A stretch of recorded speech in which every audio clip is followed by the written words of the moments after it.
Yeah. I didn't know what. I'll be honest with you. It's 10:10 and NXT still going on. I didn't know if they had an I'm extra gonna be honest. hour. I'm gonna be honest. I had NXT on my laptop on Peacock. I had Who Killed This on my TV. I'm just trying to keep up with both. Yeah, that was a long 10-15 minutes. I'm gonna be honest. Yeah, I caught what I could from both. I bet so. Yeah, But we could. but Yeah, they let's get into introduced it. Conan, Kevin Sullivan, Eric Bischoff, The Rock. Who else was the speaker there? Diamond Dallas Page had a few words in there. Goldberg, I think it was. I don't know if it was recent or if it was a pre-recorded stuff. And I think Bret Hart had something in there too. But my quick stint with Bret's comments at WCW, I feel should be stricken from the record because for this reason. By the time he got to WCW, he was already in a certain headspace from the Montreal Screwjob, so we didn't get true Bret Hart there. We just got an angry man there, and which is unfortunate because He ain't lying though. if Bret Hart was in his right state of mind or whatever, no bitterness, no resentment whatsoever, we would have got a much better quality. And to be honest, that freak accident between him and Goldberg probably would never have happened. Just being honest. I can see that. Yeah, Bret Hart. Whenever he touches on certain topics, and you see this bitterness, it's that one. Yeah, That's that one topic. And now again, I don't know if it was due to his medical history after that or whatever, but that and I think there's a couple other things, but those really set him off. And it's like, I get it, but look what else you had going on at that same time. Like you even weren't yourself. I feel like I seen Goldberg say something about this also. Like to some degree, I feel like when it's like playing contact sport, playing football, unless it's a real dirty hit, it just happened to be a freak accident. You know what I'm saying? He landed the kick more stiff than what it should have been. There's mad wrestlers that's known for fighting stiff, you know, a la Rob Van Dam, but he knows how to do it safely. It's just again a freak accident. More recently, Ridge Holland accidents happen. Yeah. So for him to like hold that grudge, and again, it was like if you really go watch the clip in the angle, and from my perspective, it didn't look like Goldberg like locked his target in on his head and said, "Yeah, I'm gonna kick you directly in the head," kind of like angled. Like you know, he was about 6-7 inches closer than what he needed to be, or what he would have liked to be. But still, got him on the button. It happens. So yeah, whenever I hear Bret Hart speaking about that topic, right, I'll just be like, man, like I would hope that he get over it because it puts a little damper on that period. And like you said, he's speaking from a perspective. He was already mad at stuff going on in WWE. There's a lot going on there. You know what I'm saying? Because again, had they gotten the true excellence of execution, that could have pumped the life in WCW that they were craving at the time. My only criticism, though, I feel like with him, along with like what they explained with Hulk Hogan, they try to introduce the same kind of thing he was doing in WWF. You know what I'm saying? With black and pink, and you know the Hitman Hart, and we was past those times. Well, I mean, if you want to think about it, even fast forward to today, the black and pink is essentially like the Hart family colors. Yeah, that's their colorway. That's the that's like the black and red for the bloodline. Yeah, that's just the thing. Yeah, no, I get that. I totally get that. So, you know, but again, like maybe he wasn't in the right headspace to give us more layers. Like the way that I know it's unpopular, but the way Hulk Hogan took over that situation was real mastermind. Like you know what I'm saying? Like he looking at what's about to unfold, and he like, oh no, I can't let Sting have this. Like, nah, put me in, coach, put me in. So. You know, say what they want about Hogan. Who do you feel would have delivered more? I feel like Hogan delivered perfectly. So, Sting would have delivered a entirely differently. But I feel like Hogan, he took over that. They did touch on their infamous match when Sting won the world championship, and supposedly where he defeated the NWO, and the crowd was kind of flat on that. And again, there's times when not every idea is gonna hit. It happens, but that as history then showed after that, that's one of those things where they kind of never really truly bounced back from. Similar to a Cody leaving AEW, they've never really recovered from that. Yeah, that's a tough one right there. But another thing I want to ask, did you catch the part in the middle where Kevin Nash him and certain members of the then Filthy Animals, Rey Mysterio, on ideas on how to pop a number with a certain stunt? Bro, that shit, I was like, no way did he say. And this is the first time I hear of this, so I'm like, I cannot wait. I cannot wait for Disco to ask Conan this on K100 this weekend to get a confirmation, right? Cause I felt like he juiced it up. Like, we're definitely getting that talked about. Conan was really one of them in WCW. Nah, he was lit for sure. And they even what Conan did in Impact with LAX or Eddie Kingston, or Santana Ortiz, all of them was fire. And also, again, if you guys can, it's on a Triller. Watch what they're doing with AAA. He's running AAA. Yeah, I know. I ain't keep up with that. The last I remember, he had Nick Nemeth over there. No, him and ADR wrestled for their top match or top prize. That was a hell of a match. Okay. I seen people talking shit about it, so to hear you say that is kind of surprising. No, I mean, folks gonna shit on it because it's ADR. That's right. Just it. But again, yeah, he did some dumb shit on his own. But correct. Is it really worth taking away of what he's able to do in the ring? Because the man's special in the ring, similar to a Marty Scurll getting blackballed in North America and in Japan. Correct. Like he's talented, but he did some dumb shit, but. Bruck he can do some shit. Now, thankfully, in Mexico, whatever happens here in the States, they can give two fucks about because it ain't happened here.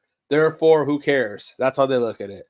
If you can work, all right, focus on that. We don't care about your personal life. Yeah. Snake, did you happen to catch what was the said stunt that we over here talking about? Nah, I caught the part I caught up was with Kevin Nash talking. The last part was Kevin Nash talking. Nah, it was close. I think it might have been close to the end, but it was later in the episode. But damn it was funny, bro. Yo, Snake, you remember when Kevin Nash and Rey Mysterio were feuding and they were fighting by the production truck? And he slammed Rey Mysterio, like he threw him into the trailer. Like he threw him on the shit. Yeah, he threw the nigga on the shit. Now, if you remember closely, there was a window right there. Kevin Nash said Rey Mysterio came up with the idea for him to throw him through that window. And Kevin Nash through the window. And Kevin Nash tried to play it down like, I can't do that. Like, you will die. Fuck no. I think Rey Mysterio's a dead. He was wilding, man. But this is the first time we hear this story. So is Kevin Nash capping? Or did he juice this shit up for the show? Or like this is the y'all really took a layer back. It was someone's story, but again, I'm sure Conan will probably get to the bottom of that. But if it was Ray, I mean that nigga Kevin Nash was a beast, man. He really could have threw that nigga through that shit. And Ray was like 150 pounds soaking wet then. His gear weighed more than him. Them overalls was bigger than him. I'm not gonna lie. Looking at the clip too, it looked like it could have been done. Like I'm not even gonna if they like. I don't know. If the window was big enough, it could have happened. Again, we're talking the width of the window. That's close, but he ain't that little. Right. Even then, what's on the other side of that fucking panel? That shit better be empty in there with padding. Watch it be a whole ass kitchenette. A whole regular trailer, right? Like a whole regular trailer, like because it's the 90s. You got the kitchenette right there. You got the damn dinner table right next to it. Incredible. Yeah, I thought that was funny too because that caught my attention when he said that. I was like, nah, ain't no way. just the way that Kevin Nash is speaking on the show too is kind of funny. It's like he's kind of like talking like he's tired of talking about this shit. Like every time, like volume control wise, I'll hear him talking. I gotta listen in closely. Like, yeah, he's kind of talking Well, very I low. mean, Kevin and Eric, they've kind of been hearing about it since it happened, and Yep. undoubtedly they're probably like, okay, y'all still ain't done with this. How many times I we gotta mean, tell you? yeah, I mean, I guess is just finding more ways to milk the cow, right? Mhm. Now, what I did find interesting was that I was surprised they actually censored it. Mm. Now I get it; it's still on TV technically, but everyone else was kind of like keeping it straightforward. Rock was the only one that was letting F-bombs get censored. I get it; it's your show, but why just you? And my next question with it is, like I told you, actually, like how deep we're gonna go with this.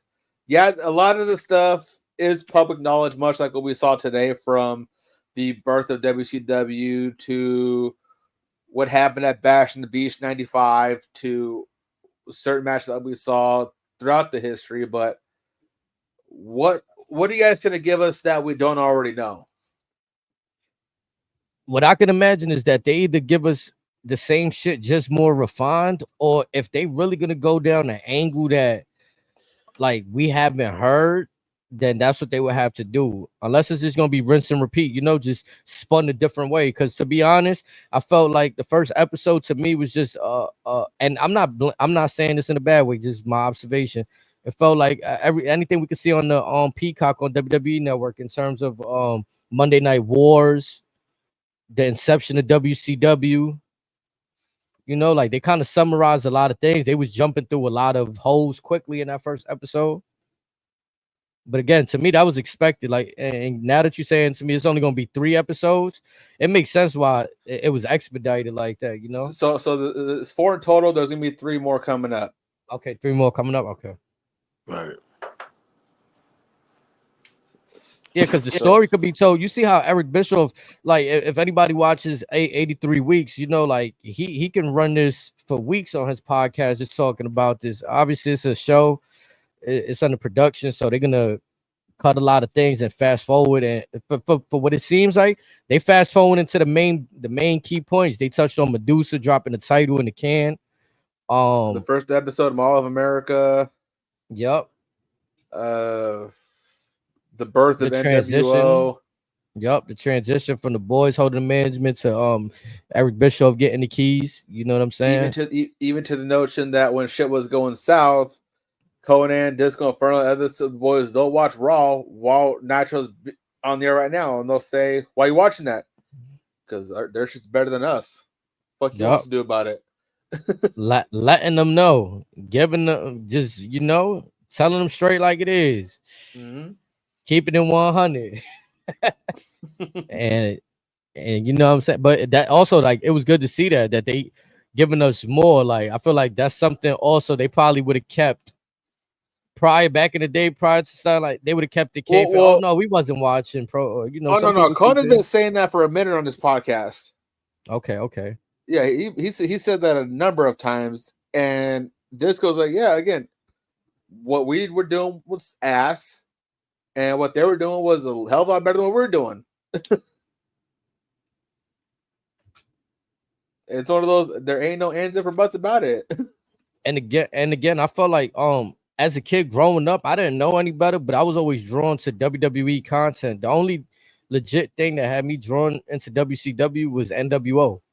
Outside of that, outside of that, it was things going on, but that's all it was, things going on. I was more drawn, even down to Mankind. I always felt Mankind was an intriguing character. You know what I'm saying? I enjoyed 1-2-3 Kid, Razor Ramon, as is. Hey yo, yeah, as is. Like, and he went to WCW with that kind of gimmick to start off with. He had the toothpick. He just switched and wore denim vest. You know what I'm saying? Denim vest and denim jeans. Name is Scott Hall. And then dyed his hair even darker. Yeah. But I feel like WWE always been on point. It's just the older crowd, I guess. You know that they're the ones that spend the money, right? Like the kids can't spend the money. We make our parents spend the money at that time period, but everybody was tuning in to see that edgy content, that NWO, that realism. And once WWE got on track with that shit, Austin, The Rock cutting edgy promos, DX telling people to suck it, it kind of like the playing fields were leveled. Fast forwarding past that, you have Undertaker's undefeated streak, Triple H's reign of terror as world heavyweight champion, that moment between Eddie Guerrero and Chris Benoit, both winning at WrestleMania 20. I'm glad you mentioned that, because Eric Bischoff might have stated this many times on record, but it might have went over my head when at that moment when he said he was in WCW, he got wind that Vince was doing long-term storytelling. Yeah, because he kind of had an idea, because he kind of knew of folks there. He was a mentor or student of Vern Gagne at the time. He was a fan of him, so again, naturally, he knows folks who know Vern, yada yada. So he always had an ear in the game. So I thought it was interesting for him to like come in as a producer, like just his story in itself. You know what I'm saying? Aside from WCW and who killed WCW, I'm always fascinated as a businessman, as a producer, how Eric Bischoff just threw his name in the hat and really just acted as a sponge and soaked in a lot of information. You know what I'm saying? And then with Ted Turner Girls, how to compete with Vince? Well, shit, they're live. We're not. Plain simple. Yeah, that's that time period too. Again, I feel like it can't be replicated. Like I know AEW and they wanted to replicate that feel with NXT, but just that Monday Night Wars, it felt crazy. Like it just felt too. Like I don't know how to really explain it, but people were really invested. Is what I guess where I'm getting at. Well, the obvious difference between what we have currently and what used to be was the current crop of AEW believes that what little international notoriety they had was beyond sufficient here in the States, when very little people have access to Ring of Honor, unless you're following every independent all over the country. Say if you're in New York, you may not know a Pro Wrestling Guerrilla or whatever. Thus, you never really see most of the Young Bucks stuff, anyways.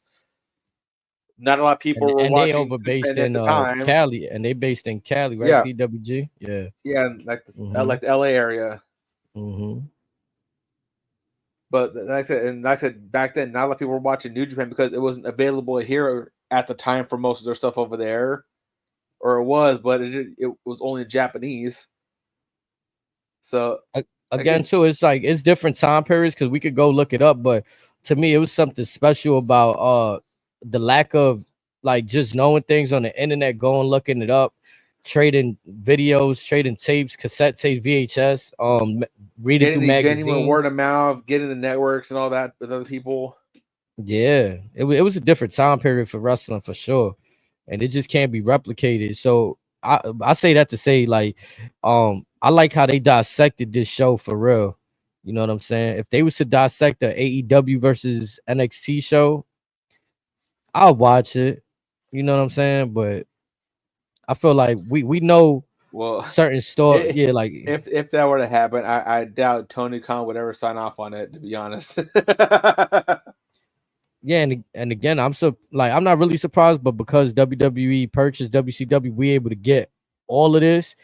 And sometimes it's maybe just painted from a WWE perspective. So it's good to see the WCW guys get up in there. You know, I was even surprised to see Kevin Sullivan in there, to be honest. Yeah, that was interesting.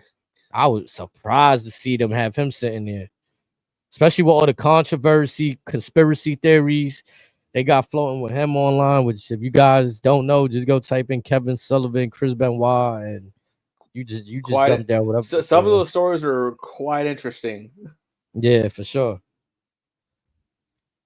So it again, like you said, I want to see what rabbit hole they jump down in the future episodes. They kind of gave us the main things that we know, like you said, public knowledge here of a lot of these things. few tidbits that we might have flew over our head. We're getting going through the Russo window. soon. Okay. Because or I'm assuming we're getting Russo soon because he had, I guess, Lightly touched on one of his tweets earlier today, and he's basically telling everybody, "Stop asking me to watch the show. I was there. I know what happened." I mean, so I mean, could that be guilty conscience? Maybe. Could that be just him just being truthful? Like, I'm kind of over this. Possibly. Who knows with him? He's always been very Unless they didn't secretive. contact him to be on the show. Oh no. You don't think they would have contacted Vince Russo to take part in a WCW documentary? Yeah.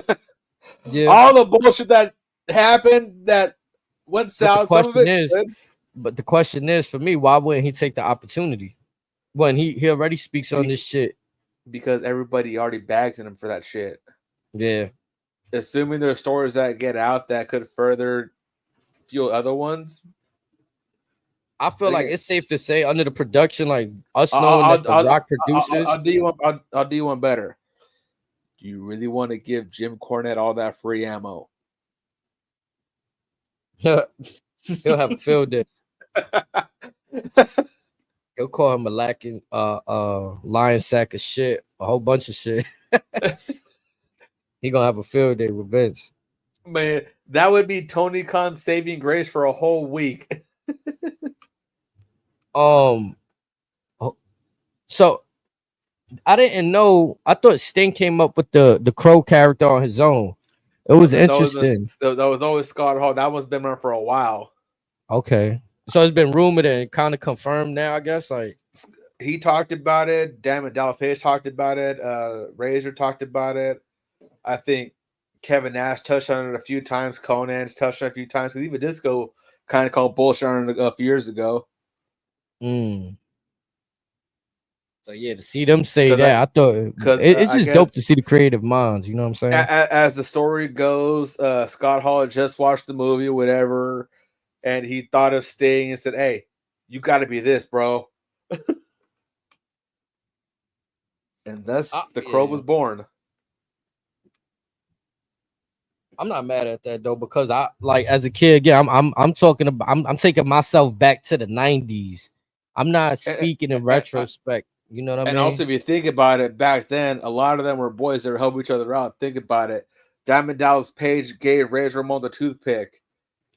Scott Hall gave Sting the Crow gimmick.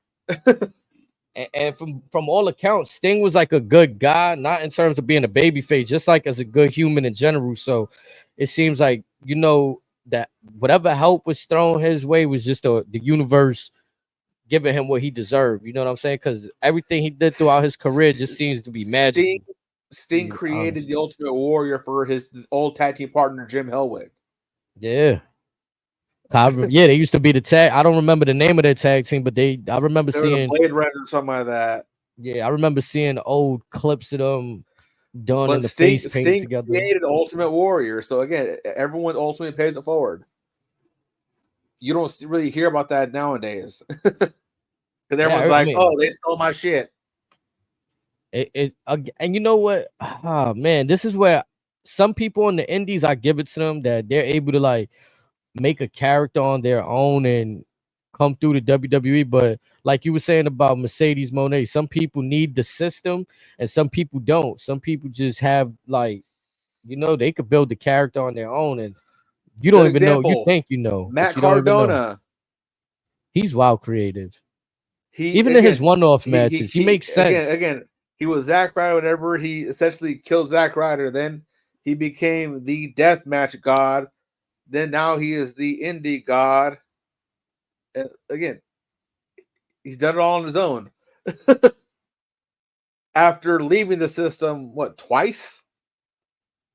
No, and then look at how to me, he doesn't just wear. I mean, yeah, he wears traditional trunks, right? But there's been times where I see him wear like the Ghostbusters outfit and stuff like that. Like he knows how to have fun, make it make sense. It's natural to him. It's not like sometimes I'm be honest, some people when they wear outfits and it's cool, right? Like like Ciampa when he wore the God of War stuff. Yeah, he went in with that. another one, if you ever chance to catch on YouTube, would be Damian Sandow, now Aaron Rex, or now Aaron Solo in the NWA. He had some stuff in TNA. Now he's in the NWA doing some great stuff on his own. I surely thought he was WWE bound when I see him in NWA. Because I mean, like, again, I like how NWA is presented, because it's not heavily relied on a big crowd reaction. You know what I'm saying? We could focus in more on the talent, the promos they cut, and the in-ring work. Sure, you got the studio, but we spoke on this. That's done by design. That's to give us a classic feel to the show. So again, I'm not mad at that. You know what I mean? I like their presentation. If he were to come, another one would be Chris Matches and Chris Adonis. He's kind of upgraded that old Masterpiece character into something else.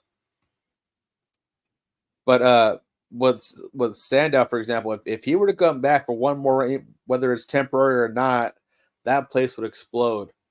Oh yeah. I mean, again, for me, like, if everybody's willing and ready to come home back to the WWE, I think that's where the end game is. Like, yeah, sometimes you gotta leave. You have to leave. You got to go away. And also, if I'm Triple H, I'd get him now while he can still do everything that he can do. Yeah, because a few years ago, when he attempted I think it was on Impact or somewhere, I was like, dang, he kind of lost it a little bit. Like, you know what I'm saying? You think so?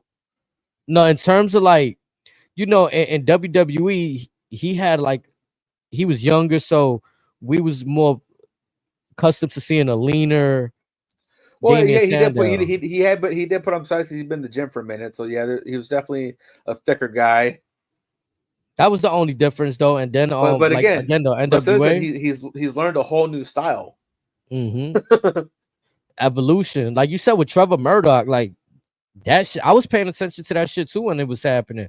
I'm like, this is a guy that used to tag with Lance Cade, like, and you know they were presented well in WWE. Underappreciated tag team, in my opinion. Yeah, I mean, unfortunately, Lance Cade, you know, yup. So things happen there, and but yeah, I was a fan. Like, I used to use Trevor Murdoch the one game he was in back in the day. You know what I'm saying? I was always a fan of using the lower rated characters and proving my point to people. That's besides the point. You know what I'm saying? Another guy, he had a clean clothesline. No, yeah, his work though, like his presentation at NWA, again, I feel like low key NWA. I can't say they create stars; they just repolish them. Like, give them that chance to show what they got. You know what I'm saying? EC3. It definitely became a place where you ride up into the sunset for the most part. But some of them, yeah, have revitalized their careers, like an Eli Drake, like a Nick Aldis. So it can't be done. It's just one of those, again, it's like I said, it is what it is. What do you want to make of it? I mean, Camille, I thought Camille's run over there was phenomenal. You know what I'm saying? Supposedly like she signed to AEW. I don't know. Yeah, the work she was putting in. Because she kind of disappeared off the face of the earth, and she claims she signed. The rumor is she's been signed with AEW since February. Wow. There's no report to her being injured. What the hell's going on? That's one person that does not need to be off the camera. No, yeah, like I feel like when she was on that reign with the championship, like the whole her having one championship reign and it being like a long reign, like I feel like that was kind of Roman-esque before we got to the longevity with Roman. Like, we were seeing Nick Aldis made a star. Yeah, it was it's called what it is. But the Tyus moment when he started coming through and they let him win the championship, I just started seeing a bunch of negative blowback. I personally don't care. Like, I don't buy into what everybody's saying, but I can say for myself, it didn't help the product. Like, there was a shift in what I was seeing. Tyrus damn near has the Ryback heat. Yeah, the go away heat. Like, no, we don't get the fuck out of here heat. Yeah, like, stay the fuck away. And yeah, I think that did more harm than good for the product, for their product. and ultimately I stopped keeping an eye on them for a while. You know, but even like boom, WC, like going back to WCW, it was good to see their little transition too. Like you said, America Dream more. I kind of, I don't know if I didn't know that that happened or if that was new to me digesting, but it was dope to see that nonetheless, because I felt like I didn't really see that in their beginning. You know what I'm saying? Like WCW started before I was born. You know what I'm saying? So what I can say I remember is I remember seeing the. I was very young, but bits of when WWE was in Manhattan Center with WWE Monday Night Raw and Monday Nitro. But WCW in the 80s, yeah, that I had to watch back VHS, you know what I'm saying? So it was cool to see all of those clips added in. No, I'm surprised. Now, we could be seeing him later, but one person who I would love to hear from would be Shane Douglas. For those that may not know, again, talented man. Very, I don't think his outing at WCW was the greatest. Thus, him going to ECW and doing his own shit over there. But there's some words that were said that still haven't been said yet from that man. I would love to pick his brain or have them pick his brain on how that happened. So do you see them? Who killed Ted? I say who killed Ted? Who killed WCW? Do you think like they'll say Ted Turner killed WCW? Do you think that's the route we going? Well, as the story goes, as it went, Ted Turner basically thought, or because of the diminishing ratings, he got bored of it. Said, "What's the point?" And besides, AOL, the internet's making me money, so I'm gonna jump on that. It came down to, what have you done for me lately? Yeah, it was never taken seriously. Like, so it was just another, like you said, It started off hot, very promising, and then certain folks got a little bit too big headed, and then we all saw what happened then when a McMahon owned WCW. The night hell froze over. So this program is coming on every Wednesday. Is this the slot after every Tuesday? Every Tuesday, pardon me. Every Tuesday after NXT. Yep, same time slot, but we're gonna get 3 more episodes, and same. I believe they're usually about the same length as far as time, but again, let's see what else they uncover or what they're willing to uncover. What's something that you feel like you hope that they uncover that might have been rumored, or just something you feel like you wanted to know about that side of the business pertaining to WCW? I would like them to go further in depth as to how they let guys like Stunning Steve and Terrorizing get away from them. Bad creative, we know that, but again, why? What's the why? What's the why? What did what's the conversation? So I want them to go into more like the Jim Herd era of WCW, because guys like Flair have not been bashful about that man. That's more like when Jim Ross was commentating for them. He was there. Cornette was there. Flair was there. I want, again, because Cornette sold some stuff. Conrad has come up with some stuff, I believe. I'm not sure who else, but again, I want to learn more about that.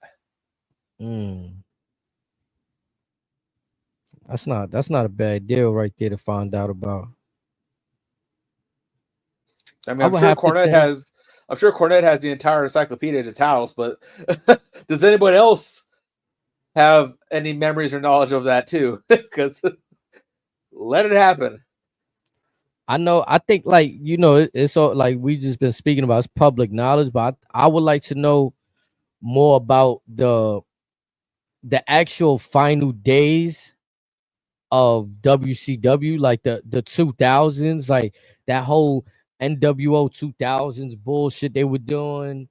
like what was the state of the company right there? Like I know you just said Ted Turner was already past the point of, but like were there anybody else besides WWE that was willing to invest and make the product great again, or was it just done like fuck it, like yeah, we're just gonna sell this shit to Well, but WWE? you gotta think about it. You had WWE, WCW, and ECW may have either just closed up or they were barely staying afloat themselves. Correct. So there was really no. That's to say the ECW wasn't really getting no investors either. Yeah, because we didn't get MLW and TNA until 2-3 years later. Maybe even a year and a half, 2 years later is when we got those two companies. So again, there was really nobody else unless you sent them to Mexico or Japan. And most of us fans and anybody who's wealthy, right? We never would have known. But then again, guys like Conan went back to Mexico before TNA. Vampiro, former mainstay, went back to Mexico. Yushin Thunder Liger went back to Japan. A lot of the guys that were cut by WWE went to Japan for the most part.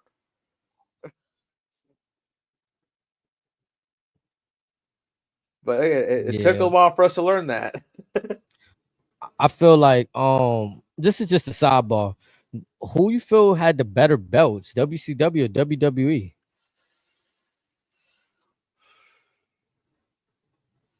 And you could go into design or prestige, whatever your mind working up. Because I honestly just asked that question randomly. Like, it kind of just popped in my head thinking of their belts. Aside from the World Heavyweight belt, I don't really remember any other title that WCW had.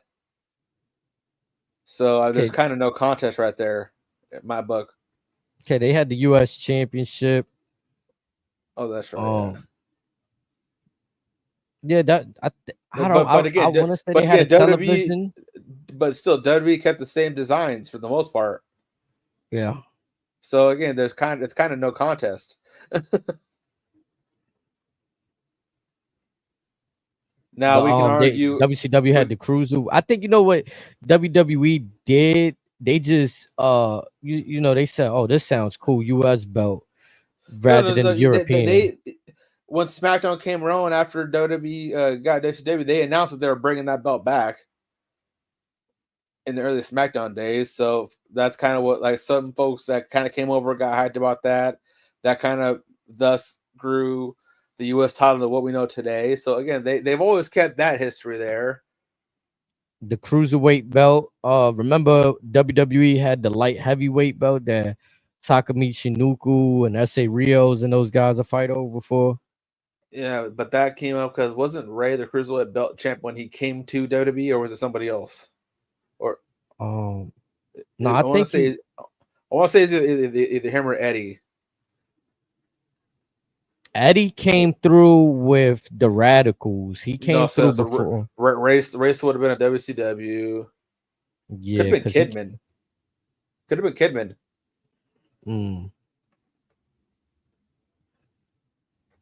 But again, that's one thing that we can kind of look into is like what happened with the titles and all that. Because we know what happens to the World Heavyweight belt, but what happened to the other titles? What became of those? Yes, Booker T was the last champ for WCW, but how did you defunct the rest of them? Right. I thought it was just dope. Like, again, that invasion angle to me, it's seeming like we're going somewhere with this TNA angle they got going on, because it's a bit different than what we're accustomed to. But the invasion angle from the early 2000s, just the incorporation of everything, WCW superstars into WWE. Do you feel like they get into that? Do you feel like they get into that post WCW? Probably not, because everyone already kind of figured if there's no Hogan, Hall, and Nash or Sting, you don't have WCW with you. Everyone already knew that. You had everyone else. That was like you had the WCW mid card. It'd be like if Jericho brings along like Danhausen, fucking Alex Jungle Wright. Boy, Gravity, those guys. So yeah, but in this front right with NXT versus TNA, TNA got some big names. You have Moose, you have Eddie Edwards, you have Eric Young, you have PCO, who, if you haven't seen him, you're in for a treat if that happens. Perfect Creation, PCO. I seen a little bit of his stuff. I remember But again, Impact. PCO, long time ago, he was a WWF guy. Yeah, the fucking the Mountie, right? The Mounties, yeah. Yeah, And then he hilarious. tripled in size. Now he's fucking Frankenstein in real life. Yeah, that shit crazy. I mean, at least they found a spot for him, because sometimes, you know, he look a little older out there in the ring, which he is. Well, but he is old. yeah. So I mean, for the shit he be doing too, it'd be crazy. Like, it'd be like, man, you ain't even got to do them spots. But again, though, he's having fun. That could be Darby Allin's daddy for all we know. For real, like, he having that's you see, there's a difference between people that get put in ladder matches and they don't want to be in ladder matches, and people that they asking for that. Like, man, I want to be in the ladder match. But also, PCO stunts, they're more like the sports entertainment style and all that, but you can tell they make sense. It's not someone climbing a 15-foot ladder to jump through a glass table just to jump through a glass table. Oh no, yeah, he keeps it, yeah, like a suicida, something, you know, suicide dives, some flips. Yeah, it's not too much crazy high spots. I'm just saying, because remember, we seen the Undertaker go over the top rope, and it was almost bye booey for him. That's almost bad. Killed Mankind, almost killed Rikishi. A lot of high spots that when that big man gets up the cage, don't go up there with him. You tell him, bring your big ass down here.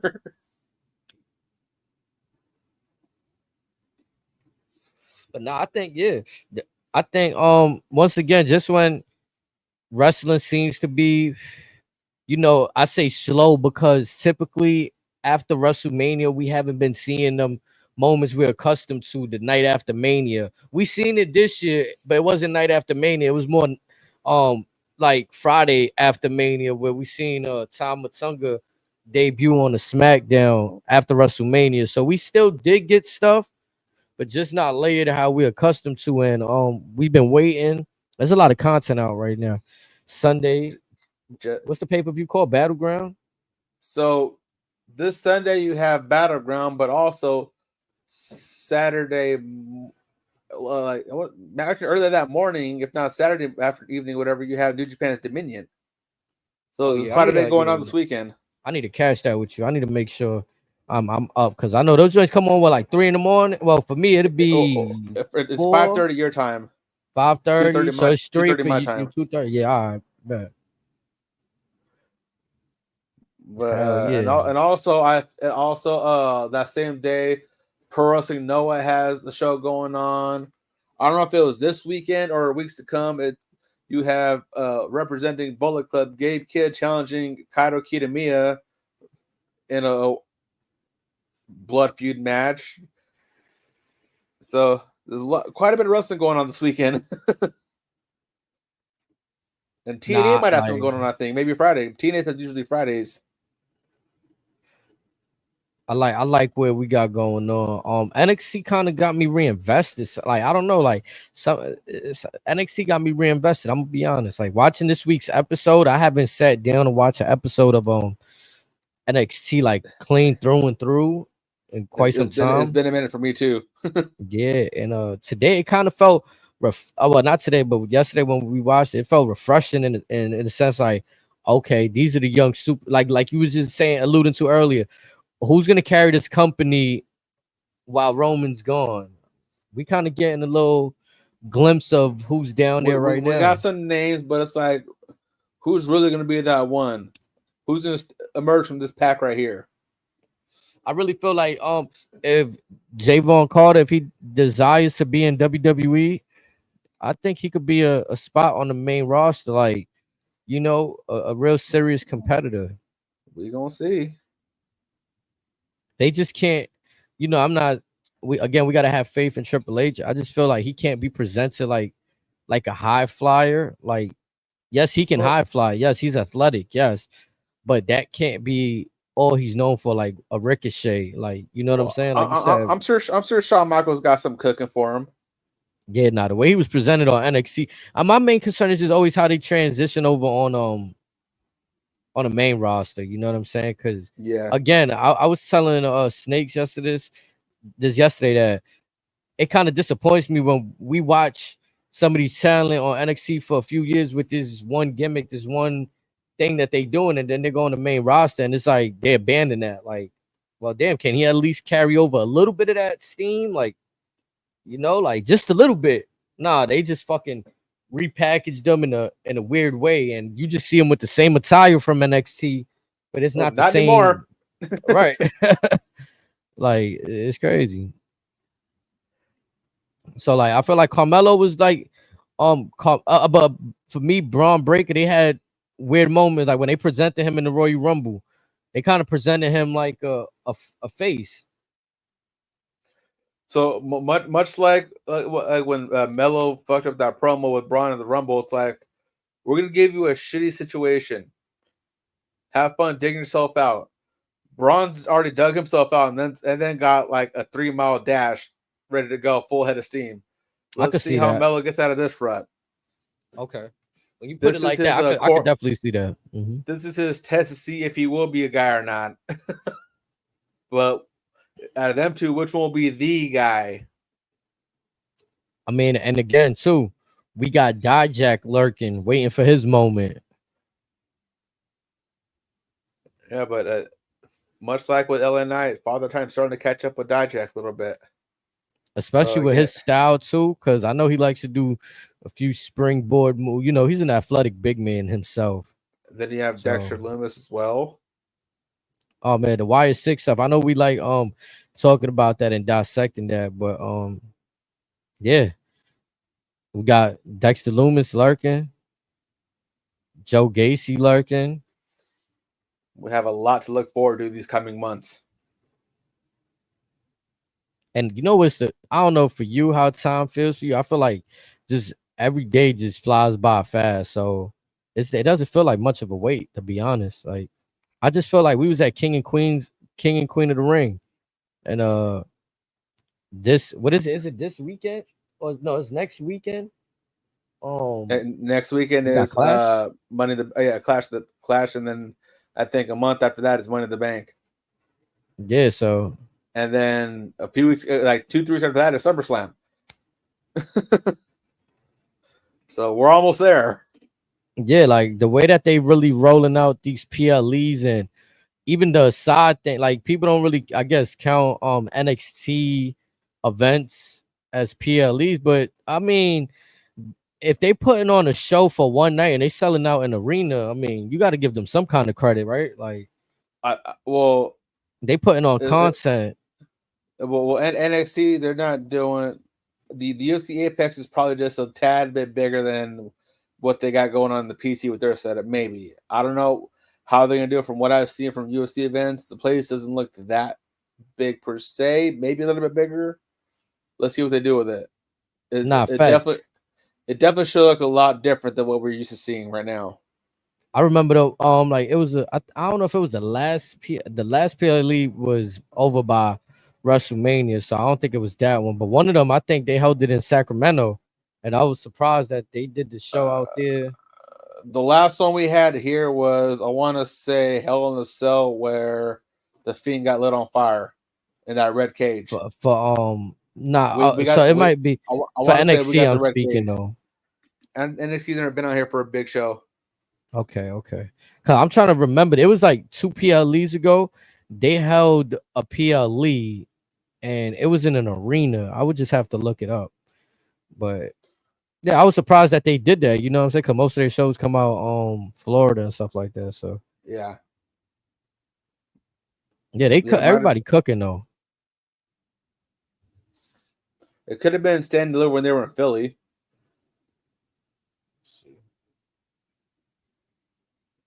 I'm gonna try to look it up real quick on my phone.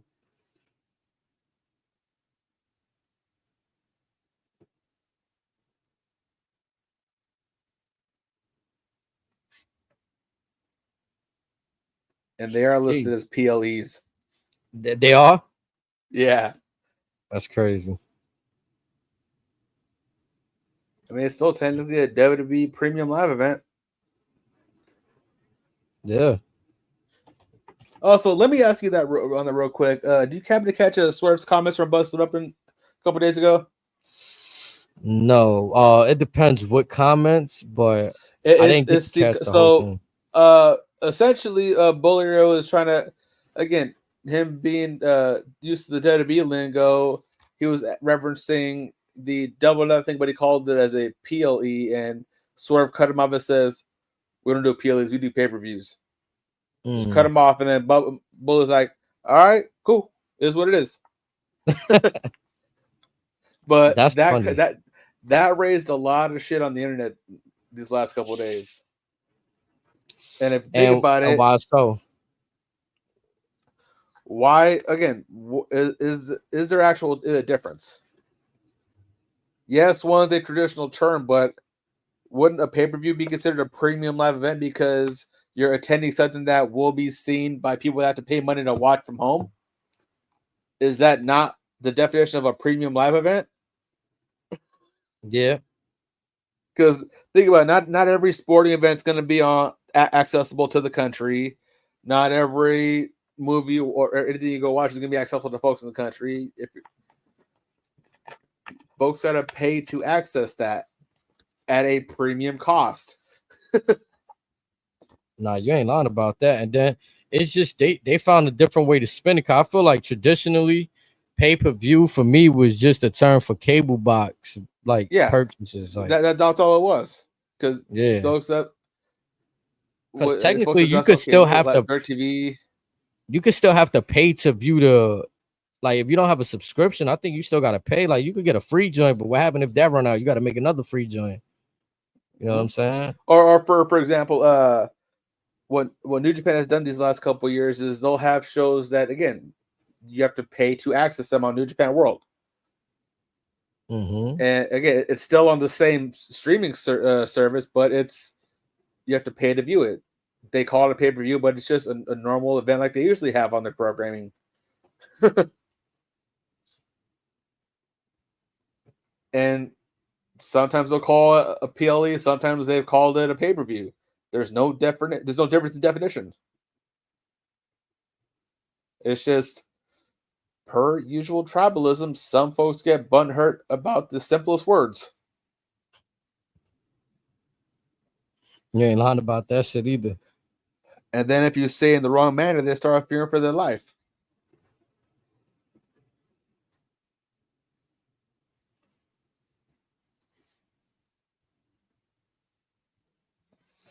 But I guess Swerve was a tad bit combative with Bully and Mark Henry with certain questions.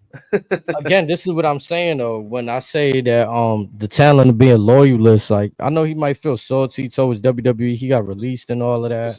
So, but they Bully and Mark both felt that these last few weeks that Swerve should have been presented in more of a prestigious and basically presented better. Like from like when Mercedes. Did they tell him that?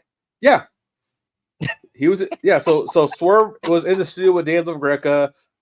Mark's at his house, Bully's at his house, but they're on Skype or whatever. I'm fucking. And they both said, they said again, we felt that you should have been treated a little bit better. That's our opinion. I'm just laughing because Swerve is so proud of his run right now. So it's exactly. Yeah. He felt some type of way with that. And they're just like, again, we get that, but we felt like they could have done more for you. We want you to feel like a big deal. You should be a big deal because you are a big deal. Type shit, yep. Like take some more pride in yourself. And what was his response to that was? Everything I do is greatness. Everything I do is evolutionary. And it's like he giving that end character answer. I mean, I believe he believes that. Don't get me wrong, but yeah, but it's he's not gonna say nothing crazy again. I feel like, I felt that he said it in such a mononote tone that it sounded like he was just saying whatever Tony wanted to say, like he was scripted in a certain manner. Like we want you to like talk your shit. Be that dude. Go ahead. You earned it. Let it out. I mean, I'm This gonna is your be chance to honest do too. it. Sometimes I feel like I don't know the identity of his character too, though, to be honest, and that's cool. Like, you know, he can be whatever he want to be. Like, he gives me like a punk rock rapper vibe. Like Right. yeah, you rap, but you like when I listen to your music, you're not like the ordinary, like how an ordinary rapper would rap. Like, you know what I'm saying? Like, you got an acquired taste kind of style. And yeah, But just to show that it, on camera more. Just show that more. but Just is show he that. too humble? Is probably what Yeah, their point is. yeah, yeah. So they're saying he should. I'm the champion. You Yeah, gotta wear that. he should get greedy. He should be like, I told you I was gonna do this. I'm here. Ain't no one touching me. Ain't no one getting no handouts, no freebies. I never got a freebie. Why should you get one? Yeah. Again, Take this is your what ass to I'm the line. saying. Yo, bro, have I not been saying this though? That they just be handing shit out. Like, you gotta earn this. You gotta earn it. And I get why some things are booked like, okay, and they went away from the ranking system which we spoke on. So it kind of eliminates that. But again, though, you gotta earn this shit though. Like, what makes you a viable challenger for my Now heavyweight championship, bro? correct me if I'm wrong, but I don't know if it was when Hangman was champion, when he was competing for Joe, when Swerve came out doing the I need to be the first African American champion. The manner in which Bully and Mark were asking, was that not his character and identity then? Yeah. If so, what happened? It's kind of like, yeah, I got that part done now. Like, yeah, it's kind of now what? You know, unfortunately. It's the Thus now tagging what. in my point. They are afraid of consistency. I can see that. They're afraid something would run stale. When you have something as hot as this, it ain't ever gonna run stale until they say so. Have faith in your talent. Have faith in the right ones, if anything. I just feel like we're in a unique situation too, if I'm not mistaken. As to where like might be the first champion that, remember when Tony said he knew who his first few champions were gonna be? Yeah. Are we past that list? And now we entering. I don't think he had it in the past Omega and Moxley, to be honest. Because again, all he's displayed is he's never had a plan to begin with. I'm a firm belief that the majority of what we're seeing is whoever's on the good side of the Young Bucks. Now, onto that, we got a video package from Danny Garcia today on Dynamite. Holy smokes, wow. We haven't seen him in how long? Because you chose to cool him off.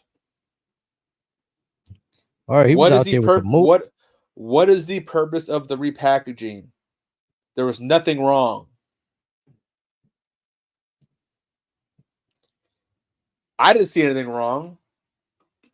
Nah, he was just gaining the best team he's ever had in the company, in my opinion, with the exception of that one time where we knew he was a prospect and we wanted to see more from him. But in terms of popularity, he was white hot, and you cooled him off. That dance was over. That spot was over. Still no Ricky Starks.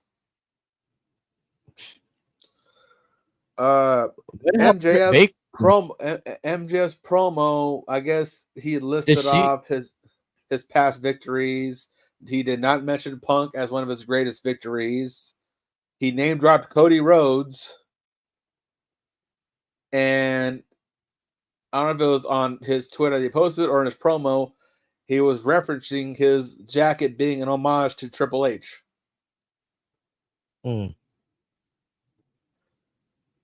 Again, if Tony Khan thinks that MJ's going to be his top guy, he's dead wrong, because he's telling you that he wants to get the fuck out of there. He knows you're going to pay him whatever he tells you to, because he's got you by the nuts. Yeah, he's going to get that bag. Not saying MJF isn't worth the money, because he is, but it's one of those, you're letting him run you. Nah, he definitely And got the company where he wants him. now the question is, because he's friends with Cody, because he's friends with Punk, or he's cordial with Punk. I don't know if they're friends or not, but will he be the one exception to the Bucks' new tyranny rule of anyone who's friends with either one of them is getting the shaft? Look at Dax Harwood this past weekend in his promo. Absolute crickets. I'm gonna be honest. I really don't like FTR, bro. You could have heard a baby bird shit themselves in the nosebleed section. It was dead silent. Like, you know what it is for FTR? For me, I was all for the giving them their moment and their chance, but I really don't like. To me, they don't wow me, bro. Like, I'm gonna be honest. They not bad. To me, they had to run in NXT. Yes, Vince kind of cooled them off. They left. They had some amazing matches in New Japan. They had some amazing matches in Mexico. The trilogy with the Briscoe brothers will stand the test of time. I'll put money on that. That shit was fire. The little dog collar match they had. All that shit was fire. I prefer their. Was that their second match? I thought it was their last one. I could be. I think it was their second match though. You right. The second, and then the last one, the Briscoes won the belt, right? Yeah, and they became the 13-time champions, and then we tragically lost Jay Briscoe. Yeah, but yeah, that rivalry will stand the test of time. Nah, I don't care what anybody that was fire. I don't care what anybody says. You can pick any three of those matches. You can watch them in any era. Bro. I'm gonna be honest, they're not a tag team that you can just stuff them in any storyline. Like when I look at tag teams, the Legion of Doom, you could just have them in a random match, no title involved, nothing. This goes back to what I've been saying with AEW. Presentation equals perception. If you much like Ricky Starks, much like Sammy Guevara, much like Garcia, FTR, maybe a Jamie Hayter, Pat Hobbs, anybody, you name it, they got 200 folks on the fucking roster. If you keep them on ice, folks are going to forget who they are. They're still going to pop for them when they hear the music, but it's going to be one of those, yeah. Who are they? Nah, I feel that because like that's like I don't like to shit on this, but I'm just giving my unwelcome thought. You feel me? Like my whole honesty, and I gave them a chance, and I really don't see what everybody's head over heels for. Like what I grew up on, will fucking smash FTR.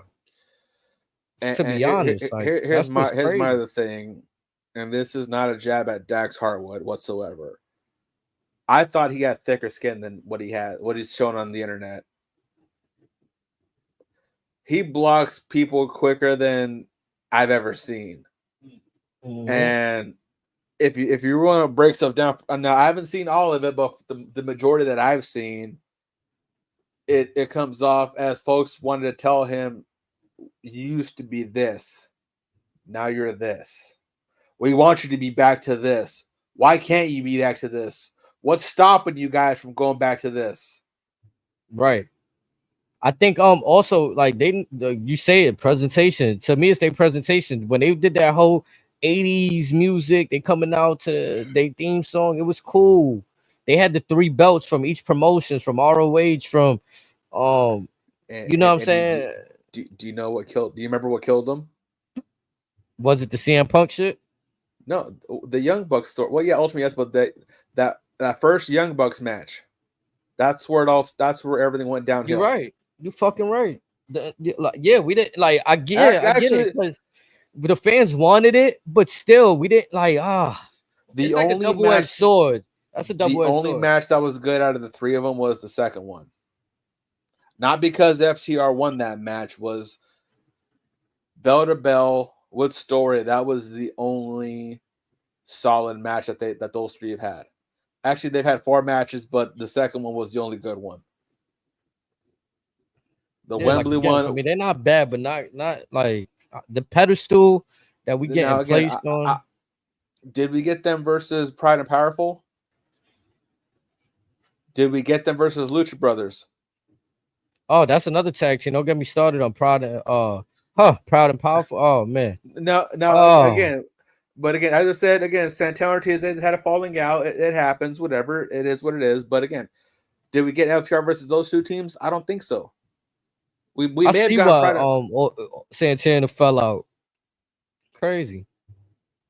and But again, I respect that th- though, because he's th- betting on himself. He's betting on himself right now. hear me out. WWE has a partnership with TNA, right? What if Mike Santana is your seventh guy? Oof, that'd be fire. They were supposed to go to WWE, but another team that chose Yeah, AEW. they said, hey, let's trust what our so-called friends are telling us. Santana saw the light, and he did his own thing. He's killing it all I'm over not New gonna York. lie. He's going to kill it in TNA. If we see him in WWE, I'm losing my shit. Yeah, I think LAX to me, like just whatever iteration, Santana Ortiz, LAX, whatever name they Homicide were and going by. Hernandez. Yeah, like that whole hands that Conan had on the Spanish.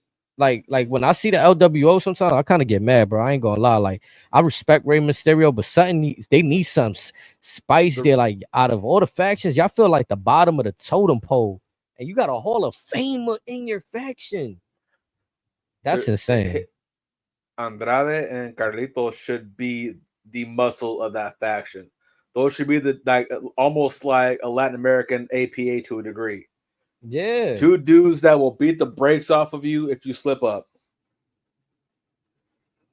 And I think like we kind of guaranteed with Andrade. Like I wouldn't even be mad if they prep him to kind of be the new leader of the LWO, kind of like, you know what I'm saying? But I'll one up that. Let's get Dragon Lee's brothers out of AEW. Let's get Rush and Dralistico here. Rush and Andrade were the originals, Los Ingobernables in Mexico. What New Japan now has is Los Ingobernables de Japón. That's their shit. Right. We already got Girls of Destiny. Let's get the original Los Ingobernables. Yeah, because for me, I feel like, like again, the LWO is cool, but in terms of faction, prestige, who you have in there, to me, it could be a little bit more.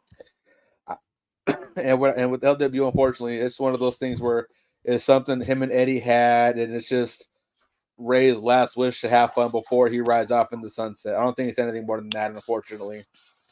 And that's cool. I ain't mad at that either. You know what I mean? Yeah.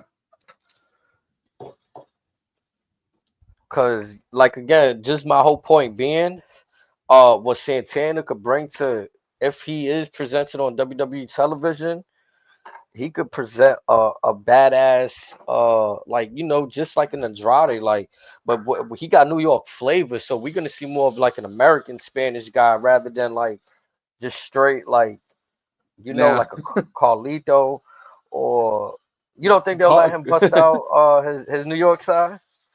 Hold on, hear me out. Call me crazy, but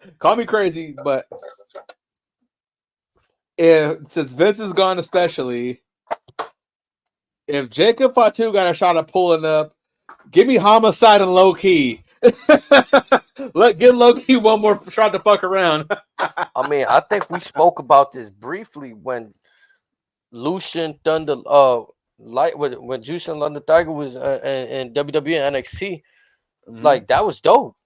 Like Triple H was doing some fire shit. So even if they one-off appearances, I'm okay with that, bro. Like I don't like the contracts. They don't need to be held down. I'm good with like give us a few months and I'm good.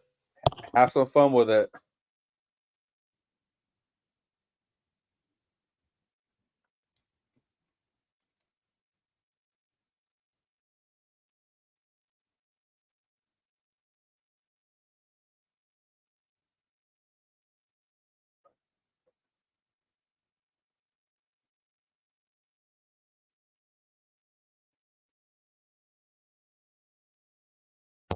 You can hear me?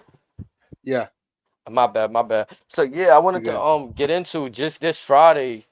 We got Tonga Loa finally getting anointed. I thought that was interesting. Whatever that means. I just found like it's a creative way to say, yeah, we're gonna do some bloodline bullshit. Like Well, something's most gonna def. happen. Yeah, like I think we're gonna see not Roman Reigns. Pardon me. That's what it sounded like I was gonna say because it's just so easy to say his name these days, right? Paul Heyman. I think the Wise Man is gonna interfere with that anointment. Solo's gonna ultimately fulfill the anointment, but I think we're gonna see more layers right there. Mm-hmm. And then let's see what else. We still got Logan Paul and LA Knight, and that whole spiel going on with Mello. They're gonna go face to face on Friday. Let's see what else we got. Oh, real quick, 2 matches that have been announced for Forbidden Door. You have Mina Shirakawa of New Japan and Stardom versus Tony Storm for the AEW Women's Championship. And also representing New Japan, Stephanie Vacker versus Mercedes Moné, title for title. Random. So Tony Khan's going to basically beg Tanahashi to put the belt that Mercedes lost to Willow back on her, call her a double champ. Again, it goes to your point the other day. This is all one side. The Forbidden Door feels more like AEW propaganda more than anything. It's a money. It's always been a money grab for that show. And the sad thing is though, we go on record and say AEW does fine with pay-per-view buys, so they don't need to do that to New Japan. It's just like you said, a cheap, tacky way of putting propaganda out there, making it seem like, yeah, we're gonna do this and promote their stars, and that's the last of them stars we see until AEW signs them into a contract, taking them away from New Japan Pro Wrestling. Not even that. Like AEW talent versus New Japan talent at that show, it's like AEW wins like 95, 97% of the time. So again, it's always like that. So it's not equal footing. It's not a joint show. It's just AEW attempted to big bro New Japan because they got the money, and Tanahashi is probably okay with it, or he has no say so in it.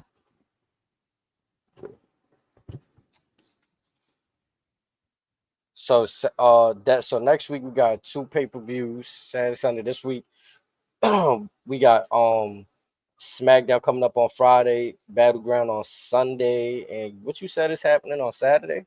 You said New Japan Dominion. Okay, so this Saturday, Dominion's happening along with Battleground. So, chat, we gonna see what happens. We gonna see. That's how. I think that's our closing statements with these shows. We gonna see.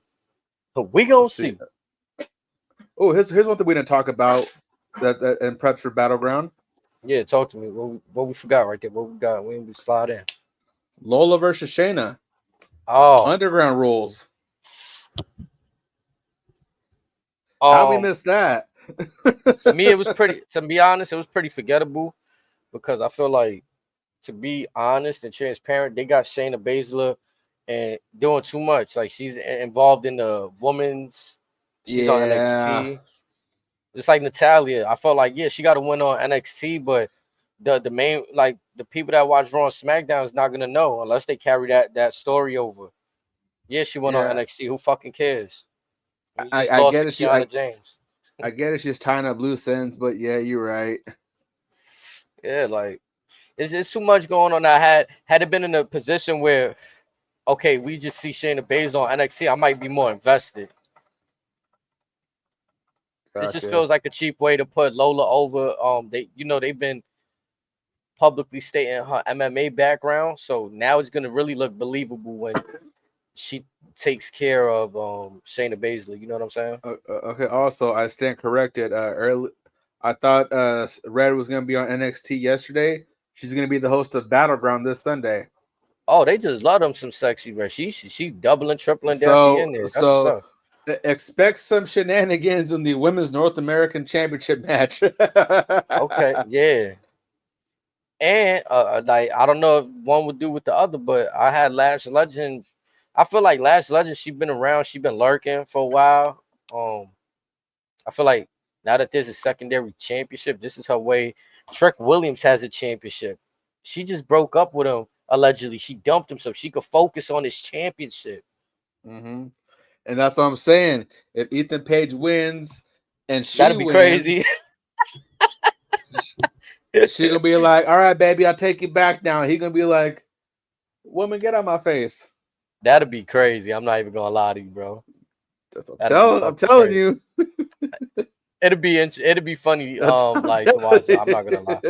Because then again, it'll go back to your point of the adversity. Like, you know, you got a happy wife, but now you stuck in a funk right now. You just lost your belt, and you know what I'm saying? You trying to get right. You trying to match your girl energy. Like, she all happy. You over here just stuck in a rut. Like, this will put a massive chip on his shoulder because, like I said, he'll lose to the new guy on the block. First match, his girl dumped him, and everyone said he ain't shit without Mello. Mm-hmm. When he climbs that mountain, he is gonna be a monster babyface. They already love him. He's over now, right? Just with the trick.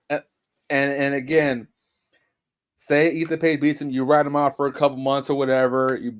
You slowly have your boy Mr. Randy Orton Jr. tease that he's on his way back or whatever, and then you just line him up for greatness after that. That'd be me. And it is gonna be monstrous.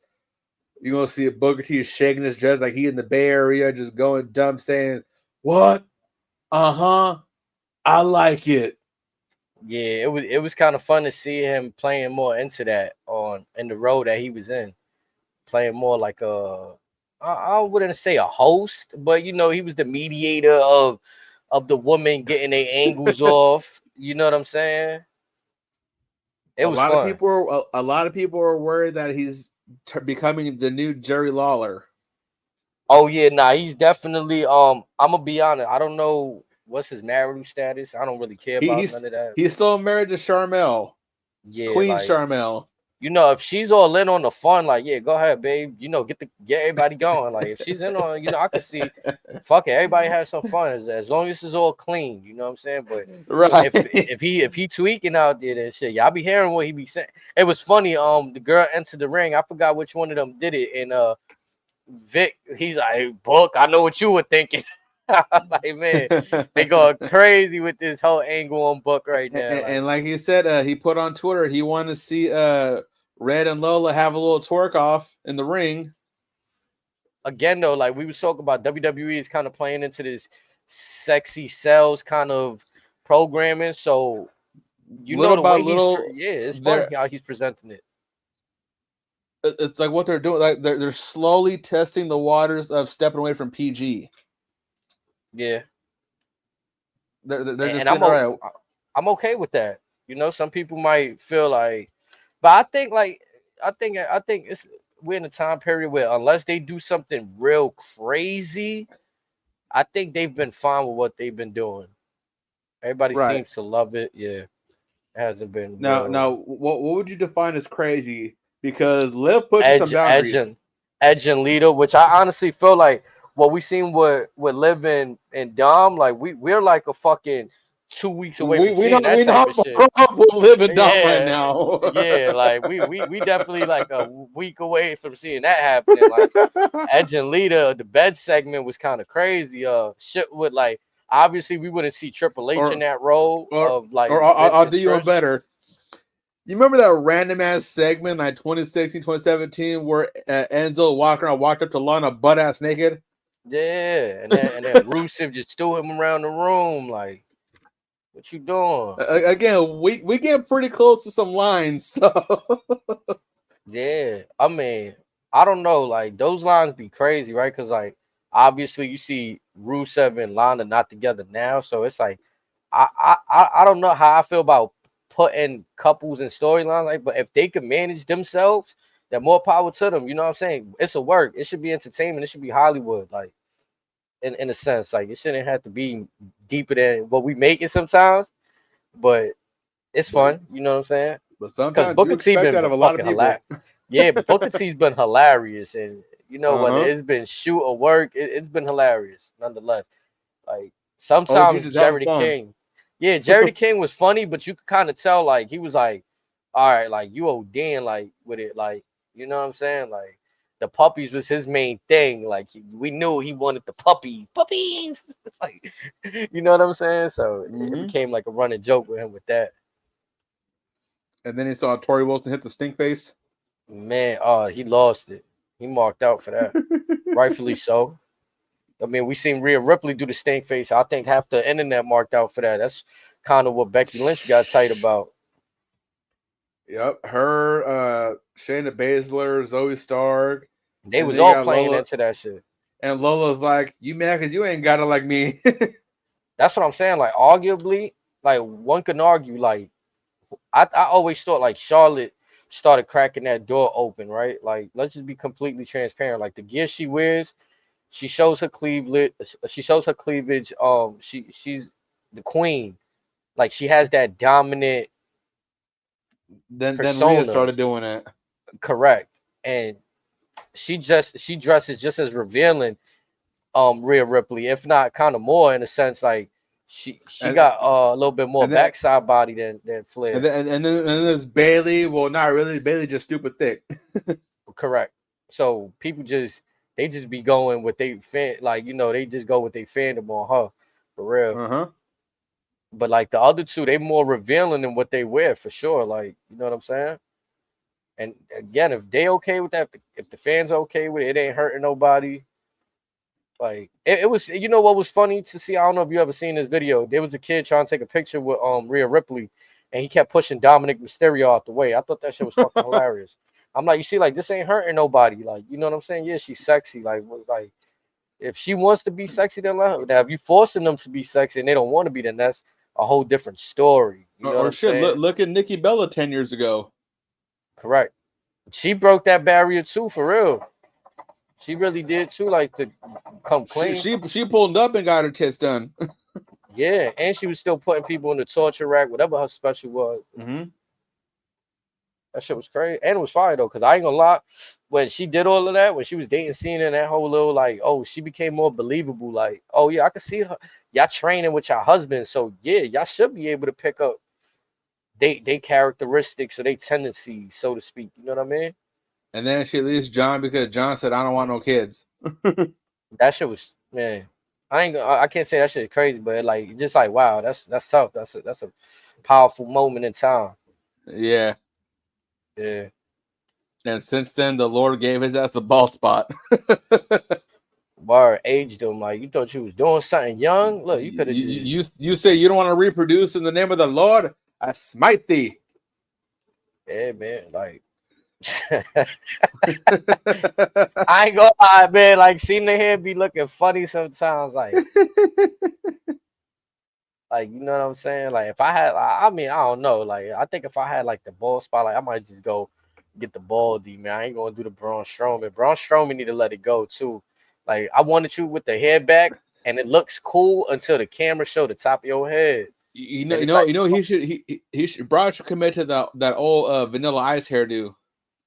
man, son, like he a haircut away from the Hogan shit. Like it's crazy.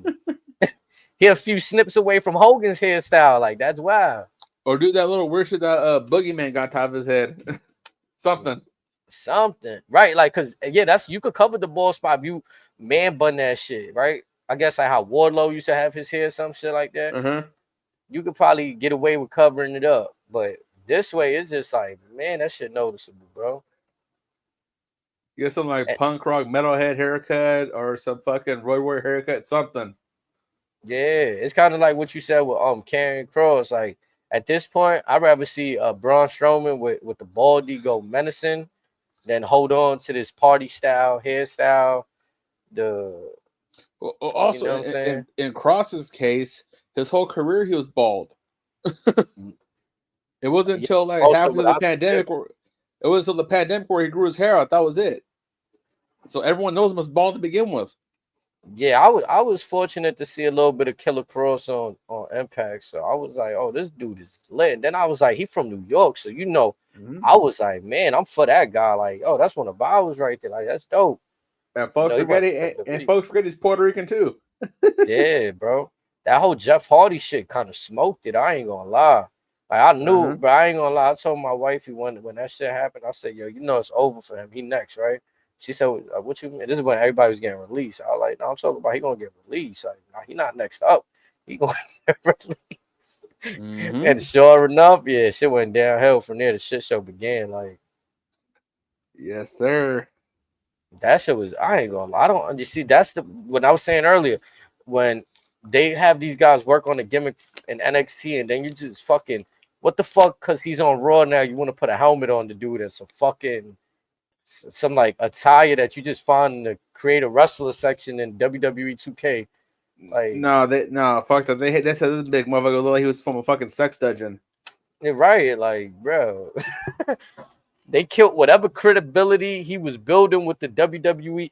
Us that knew him prior, that knew him as Killer Cross, it didn't kill no. It was a disappointment. But any credit, because sometimes we forget. Keep Like, the goatee, make him bald, put him in a black suit. It's all you need. yeah, like you know what's tough for me, bro? I went back and watched some old Cody Rhodes interview, right? And he said, "Yeah, man, some of these kids they just know me as Stardust. Like, you know how many kids or people right now just know recent stuff, like they probably just know these dudes from NXT and how they presented for them few moments on like some people don't even know Cameron Grimes is Trevor Lee. And on top of that, like for example, some folks when Kenta went back to Japan or whatever, folks thought his name was just Hideo Itami. Correct. Like he wasn't one of the biggest stars that WWE was salivating for. Now, granted, injuries, but the presentation didn't at that time. It was kind of like you know, a weird spot for Trips. He could do what he want in NXT, but then when they go to the main roster, also in Hadami's case, so there was that controversy of him being the originator of the GTS and him not being allowed to use it. Yeah, that shit was trash too. Like it was crazy. And he's just telling everybody, "How the fuck you tell me I can't use the move I invented?" Again, this is like bans on. This is why I feel like Logan Paul's a cheat code, right? Because I feel like he could just go out there, like unless there's moves he cannot do that they like, all right, yeah, maybe not do this. You can do anything else, but maybe not this. But I feel like he kind of got like a green light to just go out there and do whatever. Like, unless he's in a ring with like a Lashley or a Braun Strowman, what can't he do? That's what I'm saying. Like he could realistically just do whatever move he want with no repercussions of, oh, this is this person's shit. This is their work. Like, well, you think about it. I mean, shit. I'm sure he'd do the fucking buckshot lariat if Hangman Page was there. Correct. All right. He'll probably do the Cody rule. If I've seen your matches X amount of times, I can do all your movesets. Correct. Which again, I think that's a fire concept. Like, it's kind of like it's funny as hell with what it is. Like to me in sports, it's kind of like it's like the Kobe Jordan shit. Like, yep. Like yeah, I respected you, but I was really just that's you know cool. I mean? But guess what? I'm him. Exact. Yeah, like type shit. So like they doing it like that. Like yeah, if it's some troll shit, then yeah, it's funny. And he's doing with everybody that he considers to be nice. He says, "I'm gonna tell you right now, if I wrestle you X amount so and so times, I'm doing your entire moveset. I don't care what you say. I've seen you long enough. I've known you long enough at that point." And it's like, all right, Cody. And then that becomes part of the gimmick now. Like, you know, like it's part of the character. Many have often wondered, what does the American Nightmare actually mean? That could be it, to be honest. I'm gonna be honest. When I first seen The Rock and Austin trade finishes, to me that shit blew my mind, bro. Even though I seen, you know, you might have seen other people like Shawn Michaels do a sharpshooter, but to me it wasn't. It was like it was taboo. Yeah, it was taboo at that. Like, but when you seen them swapping finishers, like Austin doing a rock bottom, The Rock doing the stunner, it was like, You're just like, yeah, oh, it's real now. we got something here. Like, it was just like, man, things are changing. So I think, yeah, that should be And then in fun. WWE, we then saw that with Punk hitting the AA and Cena attempting the GTS. We then Yeah, saw it with Roman hitting the Crossroads and Cody hitting a spear. which that was fire because I never thought I wanted to see Roman do that. And go, this move sucks. Right, like who would have thought I wanted to see Roman do a fucking Crossroads? Like I didn't even know I wanted to see that.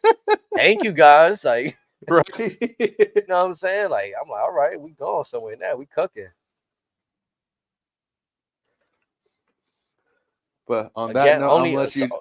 Also, I'm gonna let you chill and enjoy your night now. yup. Everybody, y'all could tap back in with us on Friday night. If we happen to miss recording live, you know we're gonna be back the next day, Saturday. So we'll keep y'all updated on Twitter. Life be lifing, and we be unwelcome in our thoughts. HD Razor, Snake Eyes on his behalf. We out of here. Yes, sir. Wee. Yo, my brother, always a good one, you heard?